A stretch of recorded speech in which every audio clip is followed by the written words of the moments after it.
x n power alpha is equal to x power alpha plus 1 by alpha plus 1 big O of x power alpha.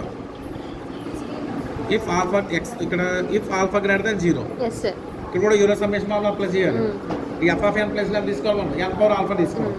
ఇందాక 1 by n power ఇస్తున్నాను, డినామినేటర్లో ఉంది, ఇప్పుడు న్యూమరేటర్లో ఉంది value. But take f of t equal t power alpha.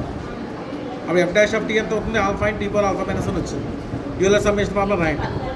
Seven form రాసాం. Seven form next ఇక్కడ ఏం తీసుకోవాలి? న్యూమరేటర్లో ఉంది వాల్యూ ఎక్కడి నుంచి స్టార్ట్ చేస్తాం? y కూడా 0 తీసుకోండి. y ప్లస్ 0 తీసుకోవాలి, 0 తీసుకోవాలి. 0 తీసుకుంటే ఇంక వాల్యూస్ ఉండవు. F of A integer part of y minus ఇదంతా 0 అయిపోతుంది. ఇంక ఇంటిజర్ పార్ట్ ఆఫ్ 0 ఎంత? 0 0 మైనస్ 0 మొత్తం 0 వచ్చేసింది, ఉండదు ఇంకా. ఓన్లీ మనకి ఫస్ట్ 3 టర్మ్స్ మిగులుతాయి. అంటే 0 to x F of T అంటే ఎంత రాయాలి? N power alpha dt plus 0 to x tea minus the part of T dt, అంతేనా? Next tea minus part of T రాసినప్పుడు ఏం రాయాలి? Differentiation of F dash T రాయాలి కదా. Alpha and tea power alpha minus 1 dt plus ఎక్స్తో రాసాం, మిగతా వైతో ఉండదు.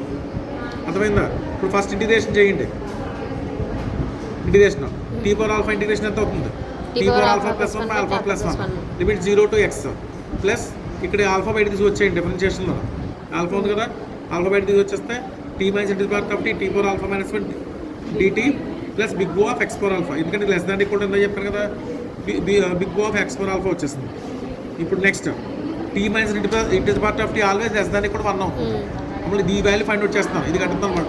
ఫస్ట్ ఇది ఇంటికల్ వాల్యూ మిగిలిపోయింది, దీన్ని కడుతున్నాం. అక్కడ చూడండి, 0 to x tea minus part of t t power alpha minus 1 dt equal to alpha రాయలేదు ఇక్కడ. దీని ముందు ఆల్ఫా కూడా దీన్ని కడతాను ఫస్ట్.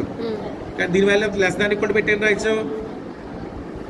ఇది లెస్ దాన్ 1 కదా, T power alpha minus 1 dt వచ్చింది. T power alpha minus 1 integration చేయండి. T power alpha minus 1 plus 1 alpha minus 1 plus 1 limits 0 to x. Upper limit substitution చేస్తే అలా ఎక్స్ వస్తుంది, లోవర్ లిమిట్స్ ఆఫ్ 0. ఇక్కడ ఎంత వచ్చింది మనకి? X power alpha by alpha వచ్చింది. దీన్ని big O of x power alpha అని రాయొచ్చు. ఎక్స్ పవర్ ఆల్ఫా అంటే ఇక్కడ ఆల్ఫా రాయాలి, ఎక్స్ పవర్ ఆల్ఫా. నెక్స్ట్ ఫైనల్గా ఈక్వేషన్ 1లో సబ్స్టిట్యూషన్ చేయండి. వాల్యూ 1 అంటే ఇది summation of n power alpha n less than n power alpha equal to first value x power alpha plus 1 alpha plus 1 plus big O of x power alpha వచ్చింది.